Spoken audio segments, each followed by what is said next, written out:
So I was totally enjoying my competition orange Terminator Cobra, taking it out on early mornings, mostly on the weekends. Even though I wasn't daily driving the car, just owning it was awesome. It's so fun to just have a piece of this history.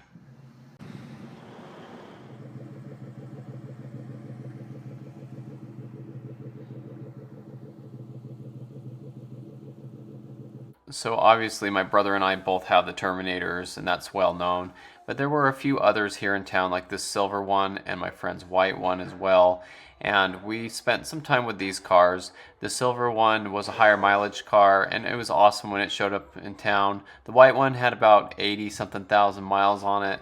It was a fun car, and I remember when it showed up for sale in Phoenix, I considered buying it at the time, and I was talking with my friends, and my friend ended up going down and buying it. So we were thrilled when that happened. And the silver one actually came from Phoenix as well.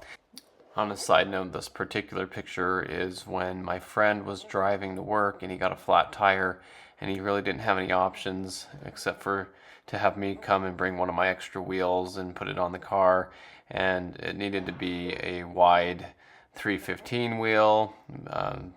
It didn't have to be, but it would have been better. So I took the one off my Bullet because that matched what he had on the car and stuff. And so I came to the rescue that time and just helped him put the wheel on the car. And that was kind of an interesting picture. And I found that in this whole bunch of pictures I have while I'm doing the history of my Cobra. So here's one of the times that we actually got all the Terminators together and went to a parking garage and had fun just taking pictures and stuff. A lot of people do that for fun. You can do a lot of things with cars. You can take them places, you can go racing, and a lot of people like to go out and take pictures. So this was a fun little meetup, and we got together with some friends. It was cool to see this many Cobras around. And the white, the orange, and the yellow Terminators together became a little group, and we called it the Candy Corn Cobras because it was like, the colors of a candy corn. And you've got this nice setup, and especially around the fall, it was fun to go drive these around and stuff. So we would take them out and go drive around and stuff. This side of town was fun to go drive around in. There were a lot of new streets being paved and homes being built. So we would go out and find some nice clear area to get together and take pictures together with the cars. And it was a fun time. So this was pretty iconic to have the Terminators there. You can see the white one was lowered pretty far down, had cut springs in the front. The weather around here is really nice too. Not very much rain, it's the desert, so there's a lot of nice dry, clear days like this to go drive around. And when it's cooling down for the fall, it's a very nice time to be driving. It's what you call boost weather, right? And you feel a little bit better driving the cars around when the temperatures are cooler because you're not heat soaking the cars as easily, and you're driving around and your intake air temperatures are down and stuff. So it was fun to go drive around and get these pictures, and I would meet up a little bit more often with the white Cobra. And we go up here to the old airport where there were concrete slabs where the old hangars used to be, and we would park our cars here and take pictures and stuff. And so it was pretty cool. Now, just this site was something that this city had not seen before. Never before were there a couple Terminators just cruising around the streets. I mean, besides my brother and me, but I'm including that in kind of this whole era. And so it was fun to see a couple Terminator Cobras, and these are all cars that had to be brought into town, like I said before. There was no SVT dealer here in town. Back in the 90s, it was a SVT dealer, but when the 0304 Cobra came out, it was not. And so I didn't get to see any of these cars at the dealership. And so I only saw a couple Terminators come through town when they were new, and I never got the chance to actually walk up to one and walk around it. I just saw them in passing. So these were just really awesome cars to have around. And it was like our favorite thing to do. We would work all week, and then we would meet up on the weekends, and we'd have a blast. We'd go take pictures, cruise around at night. And there's so many stories like this one. I remember a highway patrol parked behind us while we were getting gas, and we had to wait for him to leave first because the white Cobra was just so loud. We didn't want to have him hear it start up. So that was that night. And so we hung out at that gas station for a while. Now, something I think about often is how when you drive your car around, people see it, but you don't get to see it from the outside. You only see it from the perspective of the driver's seat.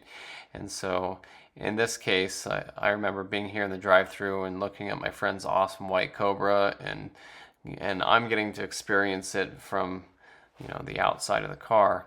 And I'm kind of jealous sometimes that I don't get to see what my car looks like driving around all the time. And I know a lot of people say, oh, okay, if that's the case, give me your keys, I'll gladly drive your car around. I'm sure there's many takers who would love to just take the Cobra and drive it while I watch them.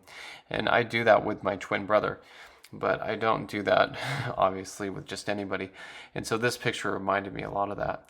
But anyway, we were cruising around a lot and having fun, and we would go to these car meets. And now, on a quick side note, you'll notice my battery light is on the car. I'm going to talk about that later. Don't worry, it's not the alternator dying. It was just something that was going on with the car. Actually, it still happens once in a while. But we would drive around at night. This is the white Cobra and me. It's fun to see those interglow gauges and, hear the Cobras ripping around and having fun. We go to car meets sometimes. Now, we had our own car meets that were awesome. We had a local page here of American Muscle Cars that my friends and I started, and it's a great club, and it's not as active as it used to be, but we would go to these meets at night that the whole city was going to, and there were just a bunch of people who just were not respectful. You'd show up and somebody would come up and tell you that as you pulled in, all the import guys were talking trash on you and stuff, and there was a rivalry between the import cars and us. And so I remember one night we took the Cobras out, and there was going to be an Evo that wanted to race the Cobra. And he wanted to race my friend's white Cobra, which was a pulleyed car. Mine was stock. But in the video, you'll see how we go to race, and the white Cobra just put like 5 cars on this Evo. And I was behind the Cobra. I started out way behind the Evo, and I even caught him. So it was a pretty cool video. So that's a quick glance at the car meet. But if you look over, you see all the import cars here, and in the background, you can see all our Cobras.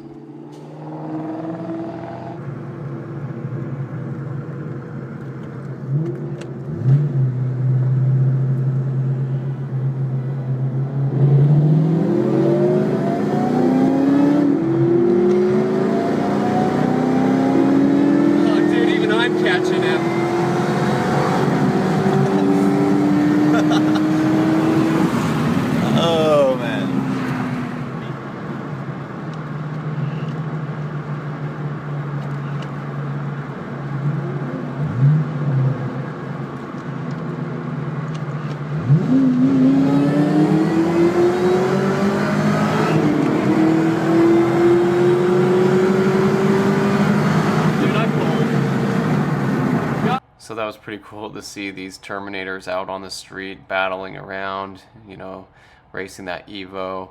And the white Cobra did good, I think it was like 460 wheel on the Cobra. At that time it was just a pulleyed and bolt-on Cobra. And the orange Cobra actually did really well too for being all stock. It still caught up and did well. And so that was a lot of fun. Now, the next bit of racing was a little bit more interesting because it involved my brothers. Now, you have my twin brother, who Danny Johnson, and then my younger brother has a big love for the F-bodies. And here he is at my house working on his F-body cars, and I enjoyed that too. As a matter of fact, when he was a kid, we used to play Need for Speed, and I really liked driving the Trans Ams and the Camaros in that game. And I said to him, I think you're an F-body type of guy. I think you'd really like a Trans Am or a Camaro, so you should get a Camaro. I think it's a really cool car. It should fit you. I liked them a lot as well. And so he kind of grew up with the idea that they were cool cars, and he ended up getting one. This was the first one he got. It was really fast. It had a cam and heads and all this stuff done to it, and I think it dynoed at 368 to the wheels, which was pretty good. And so he would be at my parents' house. This was when my cousin, who had the black Bullet, was over there, and he had the Camaro with a cam in the garage, and next to it was a 526 wheel horsepower LS3 Trans Am that belonged to one of our friends who was living there at the time as well. So we had a lot of fun with these F-body cars and Mustangs, and we got along with them. But he ended up having quite a few of these F-body cars. He had so many of these. He's had over 44 of these. And this is a WS6 Trans Am he bought that, I drove it around. I liked it. It was a fun car. Now, this was something that we enjoyed together, but it would be a rivalry sometimes. And one time we took his Trans Am down to a nearby city, had a fun time. The night this particular picture was taken, we actually went to this building and looked in the back to find that Camaro he had with the cam in it. He had sold it, somebody had blown it up, they spray painted it. It was just a mess. And so we went down there and found that Camaro. Just fun hanging out together. We're driving around, we found a Mustang GT in a parking lot that had wheels that used to belong to me on it. I sold them to whoever owned that car. And we went to a Walmart and we got treats and we had a good time talking. But it turned into like a conversation where he was like, hey, I want to see how this car stacks up against your Mach 1.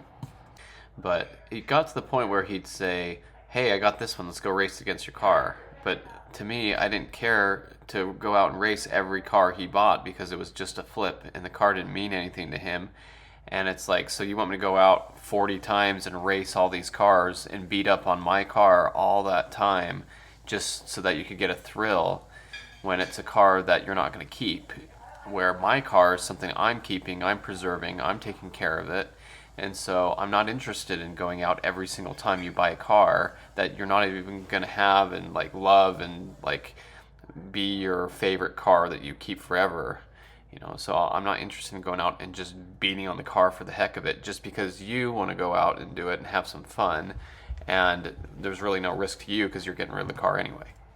But basically, we were younger, we were, hot-headed, and he'd start talking about how bad he could beat on me, and I'd talk back or whatever. And we had this Trans Am that had 410 gears, full exhaust. We're talking headers, mid-pipe, exhaust, catback, whatever. It had an intake, a tune. It was a very fast car. It was a 6-speed.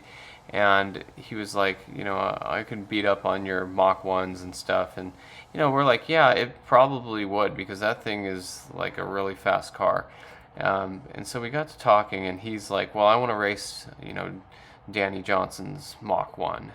And we're like, okay, well, that'd be a pretty good race. Danny Johnson's has 410s, and stuff. And basically similar bolt-ons, actually. It doesn't have headers, but it had, bolt-ons and 410s. And so he convinced us to go out and race the Mach 1. And so Danny's Mach 1 has a rebuilt transmission in it that he had bought when he bought the car. It was missing third gear, so he bought a rebuilt one. And it's always had kind of a hard time getting into third gear when you're racing it really hard. Just driving around, it shifts normal, but it's always kind of bothered him. So he's like, all right, well, we'll go try it, but I know I'm probably going to miss third a bunch of times and stuff. And the Trans Am missed gears too, but this was the outcome.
So you can see the Trans Am actually missed gears just as much as the Mach 1 did, if not more. And so when there was a clean run, the Trans Am did pull on the Mach 1. It was pretty obvious. You can tell when one car is faster than the other.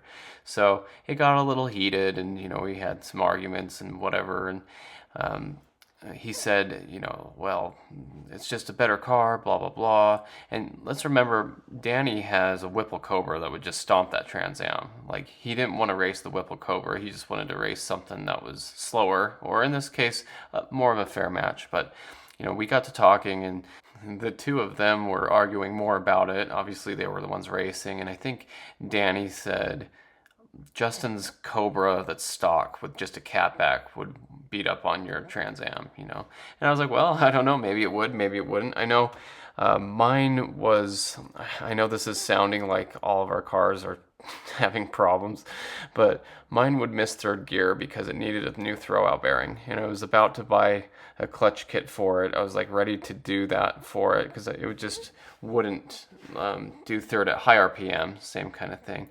And I was like, well, if I could get a clean run, I think the Terminator being stock would, be a pretty good match. I think the Cobra would beat it. Danny was like, no, that Terminator would walk the Trans Am if you, gave it a good run. And it got back and forth. I was finally like to the point where I said, fine, let's go get the Terminator and we'll go out and we'll run them. We'll do like a really slow roll so we're both moving, there's no excuses, and we'll just do it. And so you'll see it's kind of the same thing as the Mach 1 and the Trans Am, where it was hard to get a good clean run. We'd be neck and neck and then one of us would miss. But then when there was a good clean run, the Terminator just walked the Trans Am, even being stock with just a catback. But this was kind of a cool picture of us, 2 in the morning with our muscle cars out there battling on the streets and having some fun. This picture I actually looked at and really enjoyed seeing that competition orange Cobra. You can see the Indiglo gauges. It's like, man, that is so cool. What a cool picture to see this car out here having fun. Now, I say fun, but this was kind of heated. There was some tension in the air. This was something that was escalating. But something, too, that's worth mentioning was I couldn't exactly run the Cobra to red line and get the most out of it in each gear because it still was on the stock tune and it had the rev limiter at 6,500. So it's like you would get it close to red line, and if you hit that red line, it would fuel cut off and it would just throw you down on your face and just kind of stop the run. So I had to be real careful in when I was shifting, and I couldn't really take it all the way up like I wanted to, but it was what it was. So here's the races.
So you can see with the clean run, when the Cobra gets all the gears right, it just walks.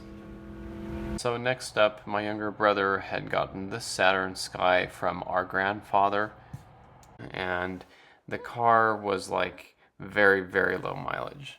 I want to say it was like a 5,000 mile car, so it was like brand new, and it was a little lightweight thing. It only weighed 3,000 pounds. It had like 260 horse, and it hooked and went. Like there was no spinning or anything. It was a fast car in that regard.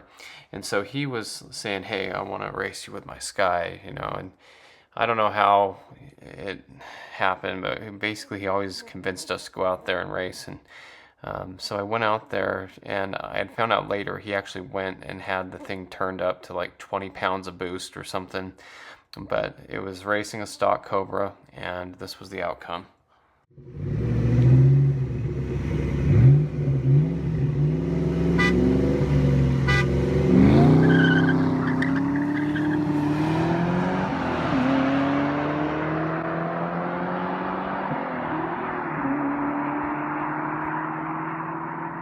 Cobra got him on that one.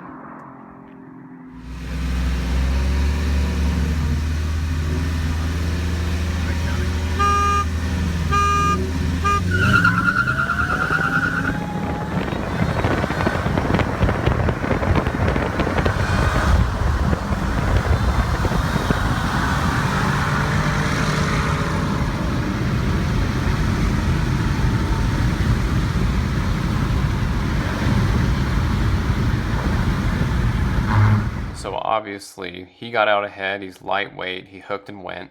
But once I got going, I was able to reel him in and pass him pretty good.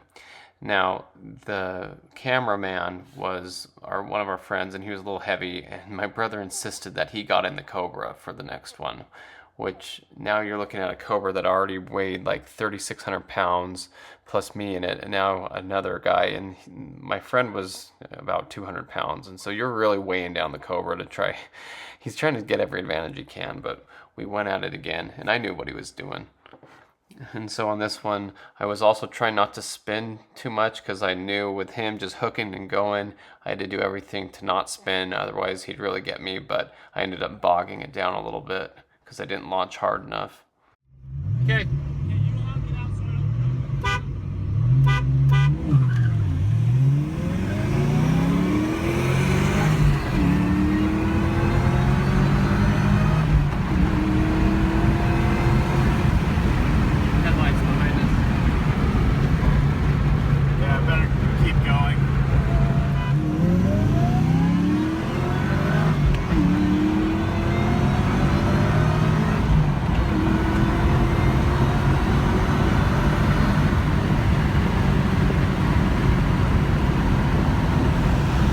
Okay, ready? You knock it off.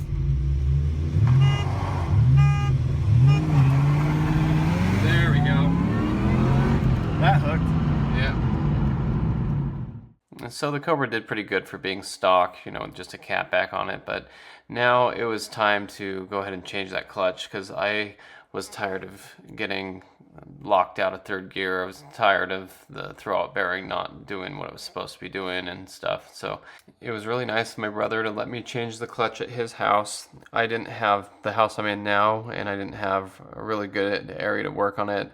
It was all right. I could have done it, but it was better to do it at his house with all the tools and everything. So I went over to his house, and we started tearing everything apart. And I wanted to get a stock Valero clutch, just like what the Cobra came with, because I was at this point keeping the car original as much as possible. I wanted a light clutch pedal feel. And so I got what was supposed to have come in the car. And then we did the retainer sleeve, a new retainer sleeve on it, which the T56s are known for those cracking or having problems. And so I just did it all at once, kept the 10-spline clutch and everything. And so we got the clutch back in the car. And as soon as we installed everything, my clutch fork hit the pressure plate when I pushed the clutch in. And you can see how deep these diaphragm fingers are going. They're going way deeper than they should have been. And so this is something that I wasn't able to figure out until the car was back together and I went to put the clutch in, and the pedal was going way too far forward and whacking the pressure plate. And so in this picture you can see what I did was take the old clutch and pressure plate, and I torqued it back to the car, and I measured how deep those pressure plate fingers were going, the diaphragm fingers. And then I put the new one on and did the same thing. And once it was torqued down, you could see that it really sunk in way too much. Now, maybe this could have been remedied by getting an adjustable pivot ball stud and stuff like that, but that's not what this should have been. This was supposed to be a stock replacement clutch. It said it fit the car. It really bothered me. So at this point, the only real option I had was to just put the new clutch disc in and keep the old pressure plate. And that worked. There was a little bit of chatter. It was kind of annoying, but something else I didn't know until later was one of my flywheel studs. It was like a rivet in the flywheel was protruding just enough that it was starting to chew up the clutch. And so I took the clutch dust cover off, and there's just clutch dust and powder everywhere from the clutch getting chewed up and destroyed. Of course, I had no idea about what was going on until I pulled the transmission apart and checked it again, and this was only after like 50 miles of driving or something. It was terrible, and so it chewed up that new clutch disc, and yeah, it was okay because I wanted to pull it out anyway. So I bought a spec stage 1 because I figured that would be a light pedal feel, it wouldn't be too aggressive. And I bought a brand new flywheel, a Ford racing one, and it had some chatter to it, which was kind of annoying, especially because at this point I still haven't driven the car 500 miles since I did this, and so it wasn't enough to break the clutch in yet. So it's just now starting to smooth out a little bit with the clutch chatter after break-in miles and stuff. And so that's just something that's kind of bothered me is, it has a new clutch in it, but it's had, some chatter and vibration to it, but it's getting better now. But then my brother said, hey, let's change the supercharger oil in your Cobra. He said, I want to do it for a video. He has a Whipple on his. He said, let's do it with the Eaton and make a video about it. So I was like, okay. He's like, I'll buy you the oil and everything, bring it over to my house, and we'll just change the oil in it. It probably didn't need to be done, but it's getting older, so maybe it did. So he went ahead and bought the AC Delco supercharger oil because it's the same stuff, just rebranded and a lot cheaper. And so he made a YouTube video about that. That was pretty cool. And so in this video, I just kind of talked about the racing and stuff. There's another story that I didn't have any video of or anything, but there's been a number of street kills I've had with the Cobra. Being a stock Cobra, it's still a pretty quick car. And one of them that I really liked was the Subaru WRX came up on us, and he got a jump on me, and I tried to chase him down, but he already had a run on me. And so by the time I caught up to him, it was at the next stoplight, and he thought he was a lot faster. And I said, hey, let's go out here to a spot where we all race, and we'll go run him. And he was all excited because he's like, oh yeah, I'm gonna whoop on this Mustang, and so we drove out there, and it was like a 15-minute drive to get there. And so think about it, my Cobra's probably heat soaked by then anyway. But we get out there, and all our friends are behind us, and he had friends too, and this was at night. And so we lined up the Terminator against the WRX, and I just kicked the crud out of him, just big time, just gapped him. And then I stopped in the middle of the road, and he came up to me, and I was like, you want to go again? And he's like, no more Cobras for me. So that was kind of a funny story. But there's a lot of those kind of racing stories, and it was just kind of fun. But anyway, this video I kind of wanted to show some of the races. It shows that this car hasn't just been a garage queen. It's been taken out and had fun. I've done some races with it, and the issue leading up to needing to replace the throwout bearing, where you could see it was missing gears, and it's really good now. It shifts perfect now. I've run it through the gears hard now. There's no problems there anymore, and so that's why I wanted to talk about the races and then talk about the clutch install and the issue I had with that Valero clutch. And it was really annoying because I had to, finish the job and then find out the clutch didn't work. And then the next morning I just woke up and I went right over to my brother's house by myself. He was at work, and I just pulled the clutch off, pulled everything out of it in a couple hours because I was just so frustrated and had to do it all over again. And then I had to pull it off a third time to put the spec clutch in it. So it was kind of frustrating.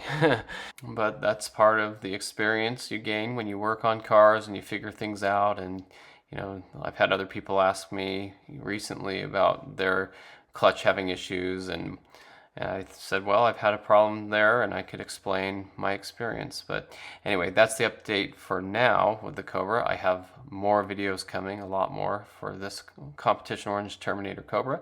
So I hope you enjoyed this video, and stay tuned for more of this Cobra story and more Mustang content.